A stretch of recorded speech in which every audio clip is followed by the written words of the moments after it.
esta tarde mi intención y lo que pidieron los hermanos es dar mi testimonio, hablar de cómo yo fui salvo. Entonces, hermanos, si pueden, y todos los que llegaron para escuchar, espero que me puedan acompañar para abrir sus Biblias, a leer 3 versículos, por favor, empezando en 1 Corintios, capítulo número 1. Tengo pensado en esta tarde hablar acerca de la cruz de Cristo y verlo explicado en estos 3 versículos. Después hablaré acerca del testimonio de mis padres, de mi abuela y también mi propio testimonio también. 1 Corintios, capítulo número 1, por favor. Capítulo 1, versículo número 18. 1 Corintios 1, 18 dice así: porque la palabra de la cruz es locura a los que se pierden, pero a los que se salvan, esto es a nosotros, es poder de Dios. Veamos también en Romanos capítulo 10, el versículo número 9. Romanos 10, versículo 9. Dice así: porque si confesares con tu boca que Jesús es el Señor y creyeres en tu corazón que Dios le levantó de los muertos, serás salvo. Leamos finalmente en el mismo libro, capítulo número 3, y quiero leer el versículo número 25. Romanos 3, versículo 25. Y aquí leeremos un versículo en medio de todo un pensamiento, un contexto, donde Pablo está hablando acerca de la justicia que viene de Dios, pero tengo pensado específicamente una palabra grande. Voy a explicar la palabra, una palabra a veces confusa para algunos, la palabra propiciación. Pero leamos el versículo. Dice, versículo 25, a quien Dios puso como propiciación por medio de la fe en su sangre, para manifestar su justicia, a causa de haber pasado por alto en su paciencia los pecados pasados, con la mira de manifestar en este tiempo su justicia, a fin de que Él sea el justo y el que justifica al que es de la fe de Jesús. Y pedimos que el Señor bendiga la lectura de su santa palabra. Pocas historias existen acerca de crucifixiones antes de la crucifixión de Jesús, y ese es el que nosotros conocemos como el Cristo, nuestro Señor y nuestro Salvador. Decimos nosotros que somos salvos. Los que no son salvos lo conocen solamente como Jesús.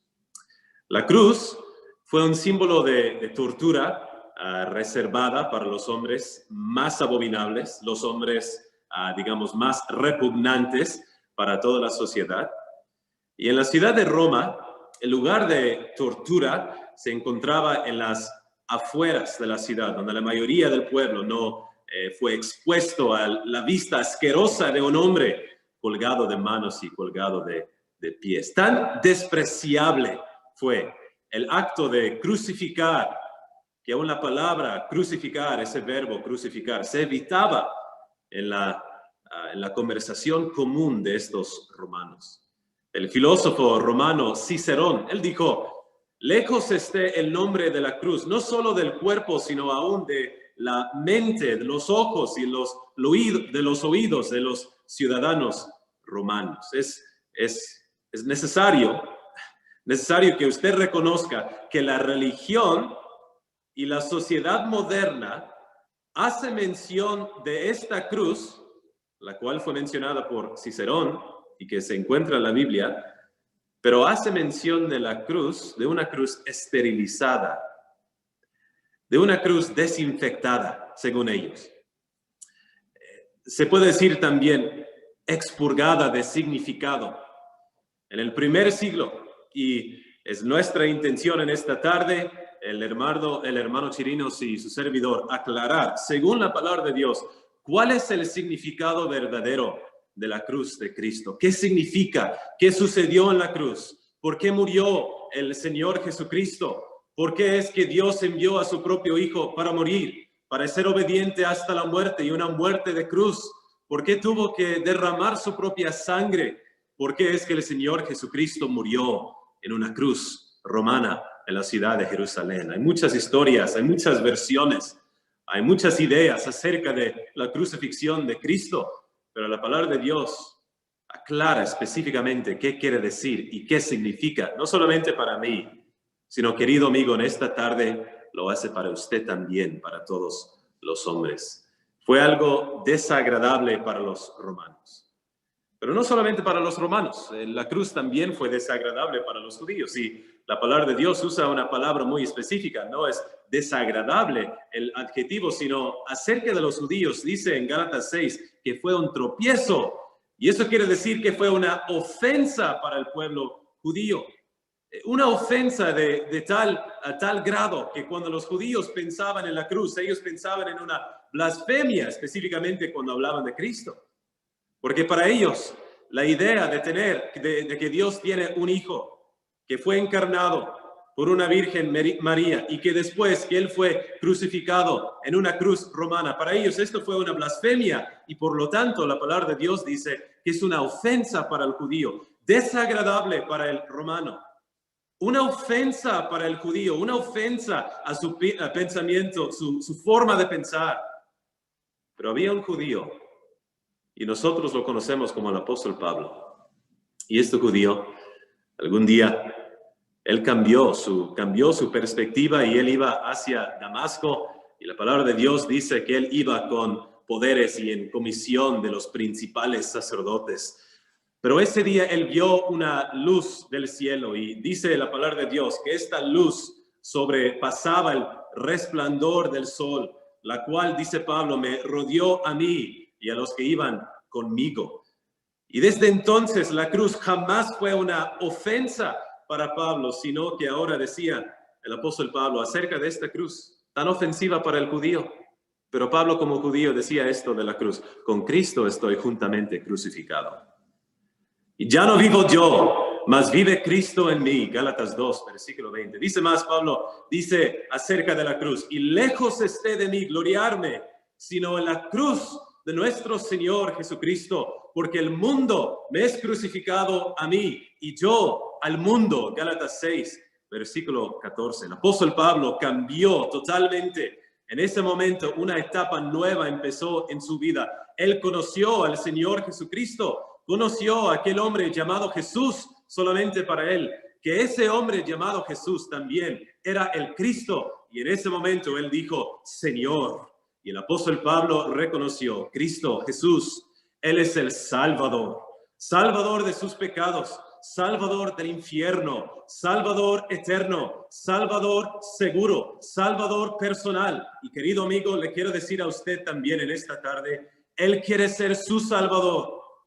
Y tal como el apóstol Pablo tuvo esta confianza, usted también puede tenerlo, puede recibirlo y saberlo a ciencia cierta, que lo que Cristo hizo en la cruz del Calvario fue suficiente para darle el perdón de sus pecados.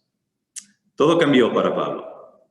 Todo cambió y todo cambiará para usted. Todo cambió en mi vida cuando yo fui salvo y todos los hermanos que han estado predicando en estas tardes dando su testimonio. Todo cambió cuando ellos vieron a la cruz del Calvario de otra forma, de una forma bíblica, según la revelación que Dios nos ha dado. Y dice el apóstol Pablo acerca de la cruz. Y espero, querido amigo, en esta tarde que usted puede no repetir las palabras, pero que usted puede gozar de esta misma experiencia. Dice el apóstol Pablo en 1 Corintios capítulo 1, versículo 18. Dice, la cruz es una locura a los que se pierden, pero a los que se salvan, esto es a nosotros, los que son salvos, es poder de Dios. Esperemos, querido amigo, que en esta tarde la cruz de Cristo no sea una locura para usted, sino que la cruz sea el poder de Dios para salvarle y salvarle eternamente. Para los romanos, una escena desagradable. Para los judíos fue una ofensa. Para los griegos fue una locura. Pero, querido amigo, ¿cuál será su reacción en esta tarde? Esa es la gran pregunta que quiero hacerle. Y para ser aún más específico en mi pregunta, ¿cuál será su reacción al Cristo que fue crucificado? Esa es la gran pregunta que usted tiene que hacer. ¿Cuál es su reacción? ¿Quién es Cristo, Jesús, para usted en esta tarde? Pues el propósito de este mensaje es de hablarles acerca de mi vida, del momento cuando yo también cambié totalmente de perspectiva acerca del Señor Jesucristo. Pero para hablar acerca de mi testimonio tengo que dar un poco de contexto acerca de mi familia. Tengo que hablar primero acerca de mis papás. El evangelio no siempre estaba en mi familia, no siempre ha estado en ninguna familia, pero mis papás son creyentes, digamos, de primera generación. Entonces, en esta tarde yo quiero hablarles de cómo ellos reconocieron al Cristo crucificado y cómo después mi abuela y finalmente como su servidor reconoció y creyó en el Señor Jesucristo crucificado. Bueno, cuando mi mamá cuenta la historia acerca de su salvación, siempre inicia hablando de el momento antes de ser salva, cuando ella tuvo una pareja que la maltrataba, y en esos días ella estaba muy preocupada por el maltrato y abuso de diferentes formas, etc. Bueno, en esos días ella tenía una hija pequeñita y quería cuidarla, obviamente, y protegerla. Fue a la casa de su hermana y en esos días llegó un joven canadiense que venía obviamente de Canadá para visitar y llegó a la casa y ese día es cuando ella conoció a mi papá. Entonces, de allí en adelante, omitiendo obviamente varios detalles, ellos en su mentalidad en aquellos días antes de ser salvos pensaban, pues bueno, sería bueno juntarnos y también en esos días decidieron regresar o irse a Canadá para vivir en Canadá. Y se radicaron, vivían en la casa de mi abuelo allá en Canadá. En esos días fueron días pues muy difíciles para mi mamá. Pues por un lado mi papá desperdecía el dinero que él ganaba. En aquellos años estaba metido en la borrachera, fue metido en la cárcel. Él estaba metido en diferentes cosas adversas y unas situaciones muy difíciles.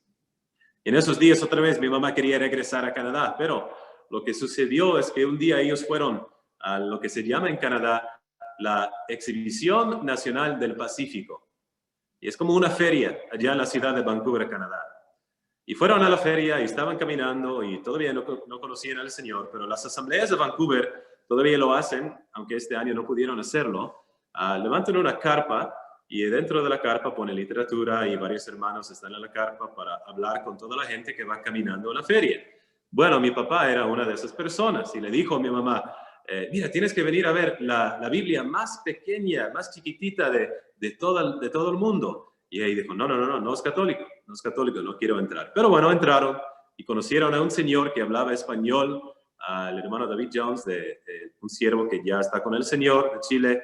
Y él le dio su tarjeta y le dijo, llámame, porque hay una serie de predicaciones y quiero que vayan y puedo ir a recogerlas. Bueno, no lo hicieron y otra vez regresaron a la misma forma de vida y mi papá en la borrachera, desperdicio, etcétera, metido a la cárcel y un día regresó a la casa todo golpeado por lo que aconteció la noche pasada, la noche anterior.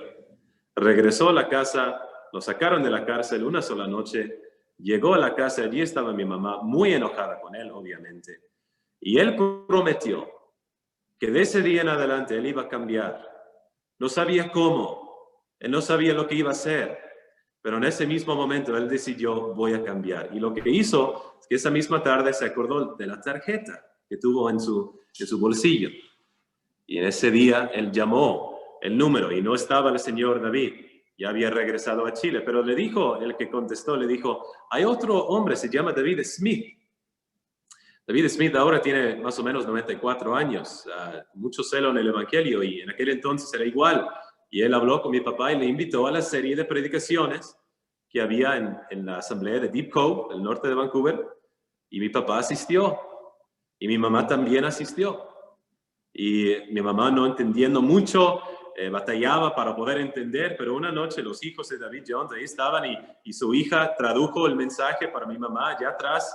Tenía un hijo, otro hijo ahora, y estaba dando de comer al hijo allá atrás y la señora traduciendo el mensaje y mi mamá fue salva al escuchar el mensaje traducido allá atrás, dando de comer a su hijo. Y mi papá, dentro de una semana también fue salvo en esa misma serie de predicaciones. Ahora, gracias a Dios, la historia no terminó allí. Del lado de mi papá, no hay nadie, no hay ninguna persona, no había ninguna persona, ahora 2 hermanos, pero no había ninguna persona en su familia que era cristiana, todos ateos, agnósticos. Del lado de mi mamá, todos católicos, ninguna persona era salva, pero gracias a Dios no terminó la salvación con mi papá y mi mamá, sino que en aquellos días también, estamos hablando alrededor del año 1987, mi abuela venía y ayudaba a mi mamá, venía de México y llegaba a Vancouver para ayudar a mi mamá con los hijos. En aquellos días, obviamente, mis papás muy animados y querían expresar el evangelio y predicar el evangelio a mi abuela.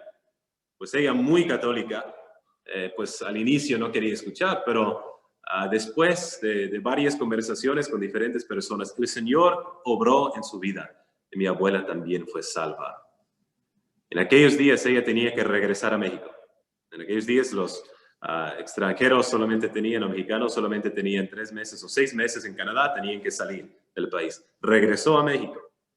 Y el señor que mencioné, David Smith, él dijo, algo tiene que suceder allá en México. Y él, como mencioné, con mucho celo para evangelizar, él dijo, algo tiene que suceder en México, tenemos que ir o tenemos que hacer algo. Y él organizó un viaje para ir a México, organizó todo y fueron y hubo predicaciones en la ciudad de Puerto Vallarta, Jalisco, México.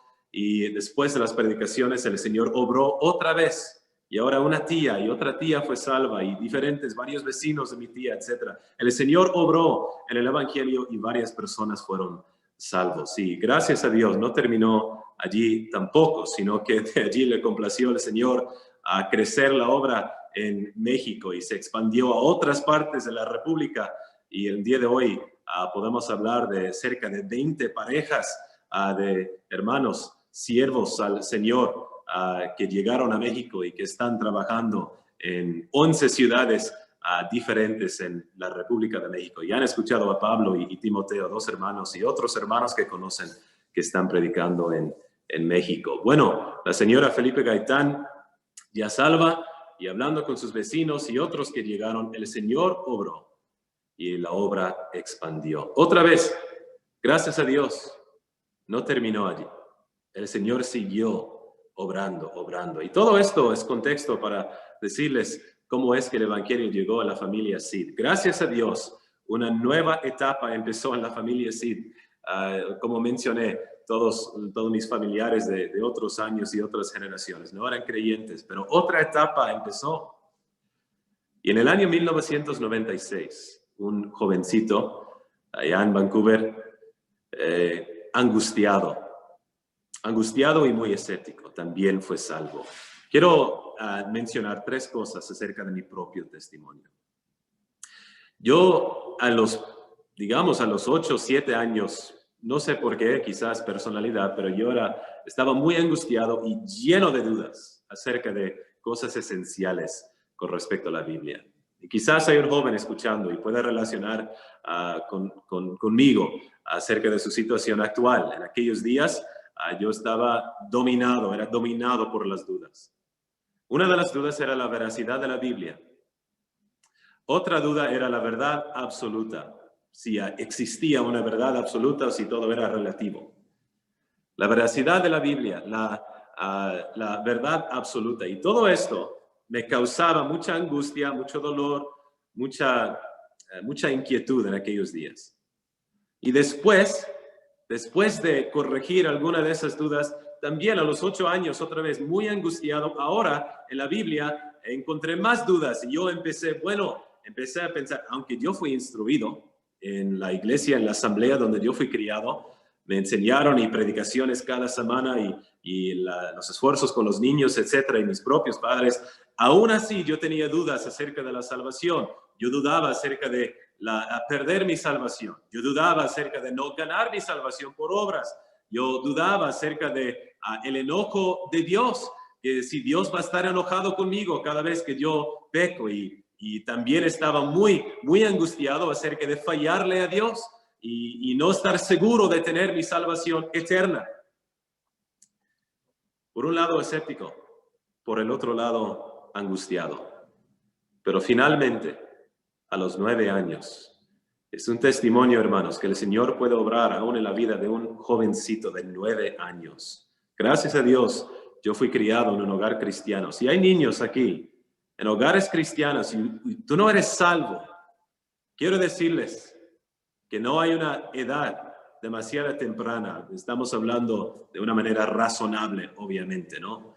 Pero si tú eres un joven, y para no poner una edad específica, si eres un joven escuchando en esta tarde, usted puede ser salvo y el Señor quiere, Dios quiere que tú seas salvo. Y la manera para ser salvo es abrir su Biblia. Esa Biblia que has escuchado en estas noches que sus papás usan para instruirle todos los días. Estos niños aquí escuchando en hogares cristianos, hay que abrirlo y hacer caso a lo que Dios está haciendo. Yo fui finalmente convencido por la palabra de Dios. Gracias a Dios, criado en hogar cristiano, esa formación cristiana, pero no salvo, pero finalmente convencido. Creo que lo que yo quise en aquellos días, lo que quise con todas mis dudas acerca de la veracidad de la Biblia, etcétera, y todas mis dudas que tenía. Quería una voz del cielo que podía decirme, Jonathan, es cierto, hay que ser salvo. Eso fue lo que yo quería. Pero ¿sabe lo que Dios ya me estaba dando, ya me había dado? Era esta palabra de Dios que tengo aquí en la mano. Yo quería una voz del cielo cuando su palabra era suficiente. La palabra escrita en la palabra de Dios, en esta Biblia, suficiente para poder confiar en el Señor. Y no acuerdo mucho de esa noche cuando fui salvo, pero sí me acuerdo de la noche, de algunos detalles. Me acuerdo que estaba allí en la recámara de mis papás y mi papá con la Biblia abierta. Y no me acuerdo de todos los versículos que me leyó, porque me leyó varios, pero un versículo que sí acuerdo es Romanos 10 y versículo 9. Y la palabra de Dios, ya lo leí, pero lo voy a leer de nuevo, dice que si confesares con tu boca que Jesús es el Señor y creyeres en tu corazón que Dios le levantó de los muertos, serás salvo. Y en ese día, yo hice esto, lo que dice la palabra de Dios. Yo creí, confié en el Señor Jesucristo. No puse mi confianza en mi confianza. No puse mi confianza en mi emoción. No puse mi confianza en mi papá. No puse mi confianza en los ancianos de la asamblea. No puse mi confianza en el predicador. Puse mi confianza en la palabra de Dios. Querido amigo, el único lugar en el cual usted encontrará una confianza que le dará una salvación eterna se encuentra en la palabra de Dios. Pero quiero mencionar nada más unos detalles muy rápidamente, porque hay un cierto peligro y quizás mi testimonio puede ser más específico y centrado para los jóvenes que están en esta reunión. Hay un cierto cuidado que uno debe tener. No son palabras repetidas. No se trata de repetir Romanos 10:9, repetirlo. No se trata de una experiencia imitada, de imitar la experiencia de algún testimonio que van a escuchar.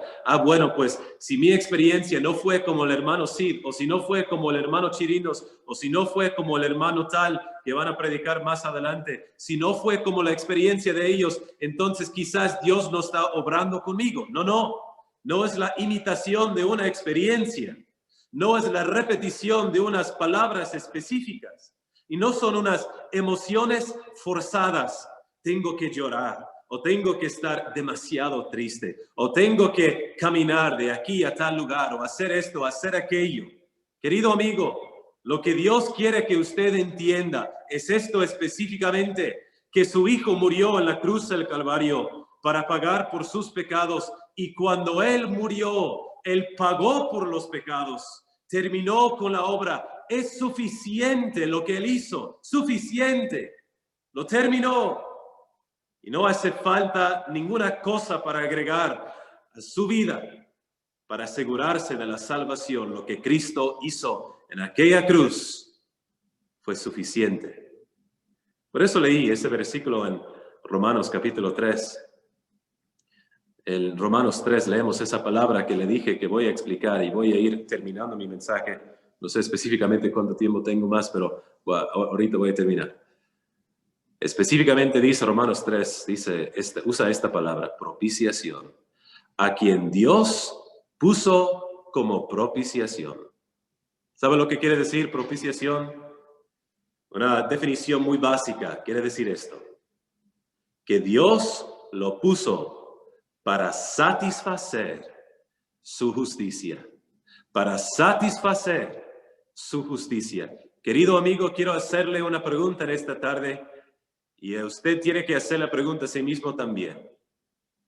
Si Dios puso a Cristo como propiciación, si Dios mismo puso a su propio Hijo para ir a la cruz del Calvario, para satisfacer a su propia justicia, ¿usted cree que el Señor Jesucristo no lo hizo?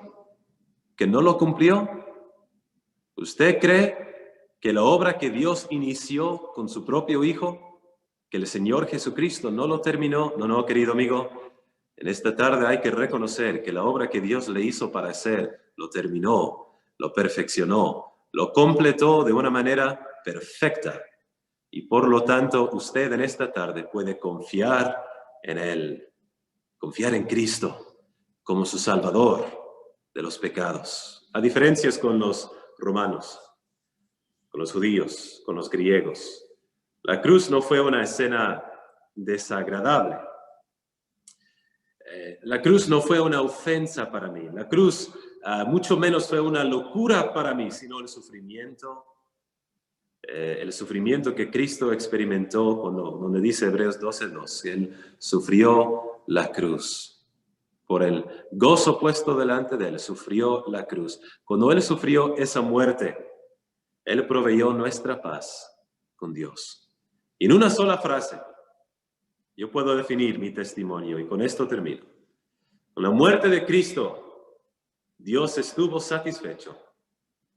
Con esa muerte en la cruz, el pecado fue pagado. Y al confiar yo, ese día, en el año 1996, de manera personal, ese pago fue atribuido a mi cuenta, a mi persona, delante de Dios. Querido amigo, cree en Cristo y usted también tendrá un testimonio, tendrá la salvación por este hombre quien fue a la cruz. Algunos se ofenden por la cruz. Otros ven la cruz como algo desagradable. Otros, una locura. Pero querido amigo, en esta tarde, ¿cuál será su reacción? Si usted cree en Cristo, en esta tarde, la cruz será también, como el apóstol Pablo, la única cosa en que usted pudiera gloriarse. Que el Señor le ayude, que sea salvo.